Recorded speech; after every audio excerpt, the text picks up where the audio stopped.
In 2004, an indie comedy from rural Idaho quietly stepped onto the national stage and danced its way into pop culture history. With a budget of just $400,000, a lead actor paid only $1,000, and a cast of oddball characters as unforgettable as they were understated, Napoleon Dynamite became something no one expected, a cultural phenomenon. How did a film about a socially awkward teen with a perm, moon boots, and a pocket full of tater tots conquer the world? This is the story of a movie that was too weird to be normal, too honest to be ignored, and too quotable to ever be forgotten. It was a film made with sincerity, shot on grainy 16mm film with real Idaho locals, and filled with the kind of dry, surreal humor that Hollywood wouldn't dare touch. And yet, it became an anthem for outcasts, a temple for indie success, and one of the most recognizable films of its generation.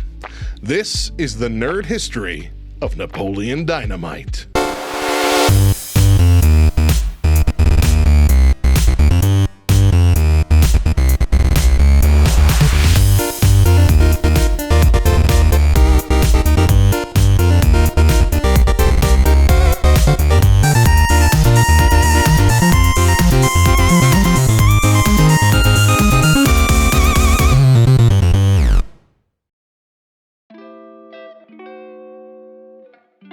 Tina, you fat lard, come get some dinner. Before Napoleon Dynamite was a cult hit, it was a student film. Jared Hess, a film student at Brigham Young University, co-wrote a short called Palooka with his wife, Jerusha. It starred John Heder, a classmate, and was based on the bizarre but true details of Hess's own childhood in Preston, Idaho. Jared had 6 brothers, wore moon boots to school, and once tried to keep tater tots in his pocket during lunch. Sound familiar? They turned the short into a feature, shot in 23 days on a shoestring budget. Most of the crew were locals, and many cast members had never acted before. The now iconic opening credits, handwritten names on plates of nachos and chapstick, were shot later, in the cinematographer's basement. The town of Preston welcomed the production. People lent their homes, schools, and livestock. The Hesses didn't just film in their hometown, they celebrated it. It was a true labor of love, a love letter to awkward adolescents and dusty gymnasiums. The film premiered at Sundance in January 2004. Fox Searchlight and MTV Films snatched it up within days. The rest?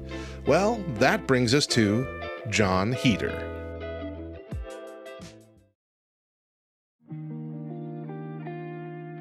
Napoleon, don't be jealous that I've been chatting online with babes all day. John Heder was the unlikely hero. With his deadpan delivery, slumped shoulders, and unpredictable outbursts, he brought Napoleon to life. And he did it all for just $1,000. Efren Ramirez played Pedro, the soft-spoken friend who ran for class president. Tina Majorino took on the role of Deb, an aspiring photographer and Napoleon's maybe-sorta girlfriend.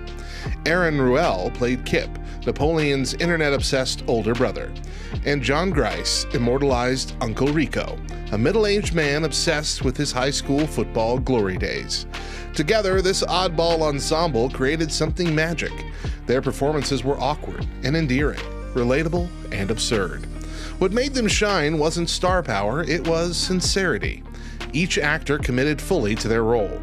Behind the scenes, the cast bonded over the small-town charm, often staying in modest accommodations and sharing meals. There was a family dynamic on set, a sense that this wasn't just a job, but a memory in the making. None of them expected fame. Most thought the film might never even find an audience, but within months, they would be on red carpets, fan forums, and merchandise racks around the world.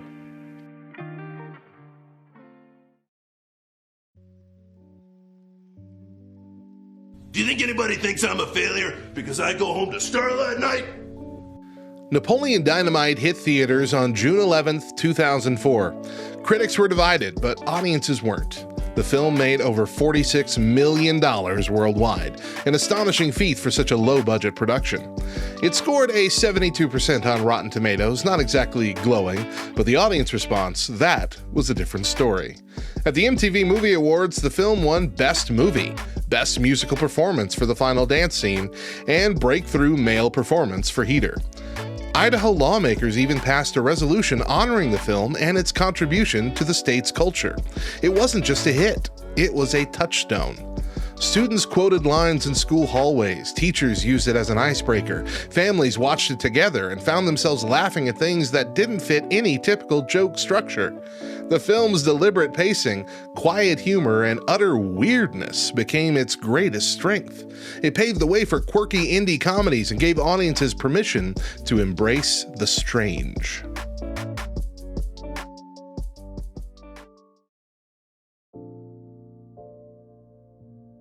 If you vote for me, all of your wildest dreams will come true.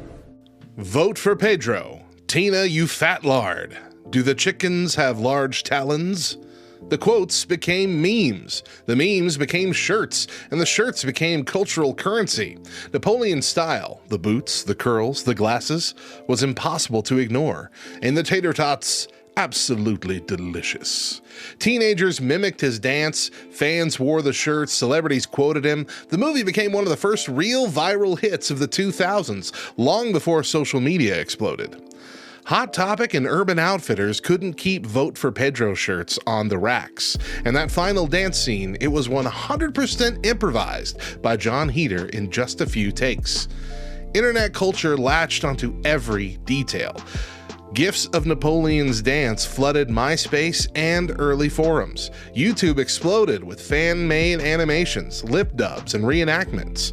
Memes were a science, but this movie made them an art.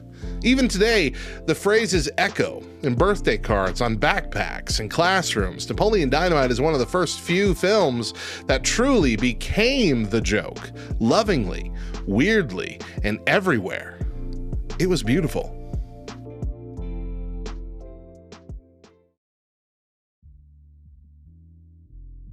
He's always disrespecting me because he's jealous of my sweet body.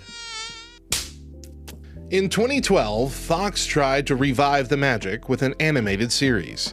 They brought back the original cast to voice their roles, and initially, ratings were solid. Over 9 million viewers tuned in for the premiere. But the buzz faded fast. Critics were split. While some praised the consistency with the movie's tone, others felt the magic was gone. After just 6 episodes, the show was canceled. Still, for fans, it was a reminder that Napoleon Dynamite hadn't gone anywhere. The cartoon was a chance to play with format, fantastical plots, exaggerated animation, more outrageous moments. But something about the original's quiet awkwardness didn't translate. It was too real, too dry, too grounded. And that's exactly what made the original so beloved. Even so, the series has become a curiosity for diehards, a forgotten appendix in the book of Dynamite.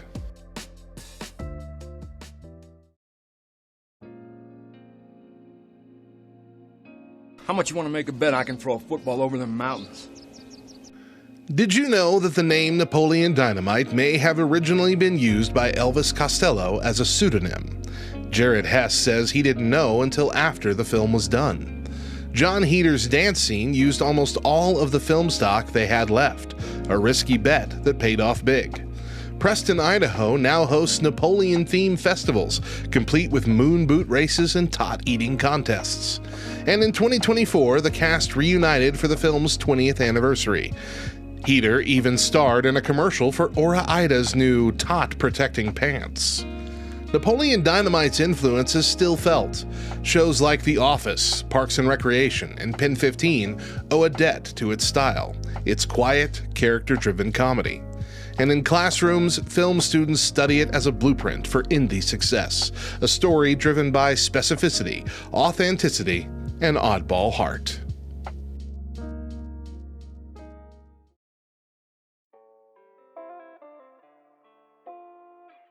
I caught you a delicious bass. It wasn't polished, it wasn't predictable, but Napoleon Dynamite spoke to a generation tired of cliches. It celebrated the weird, it embraced the awkward, and in doing so, it told us that it was okay to just be yourself. So whether you're building a time machine in your van, campaigning for Pedro, or just trying to get your tots back, remember this: you don't have to fit in to stand out. You just have to feel the flow.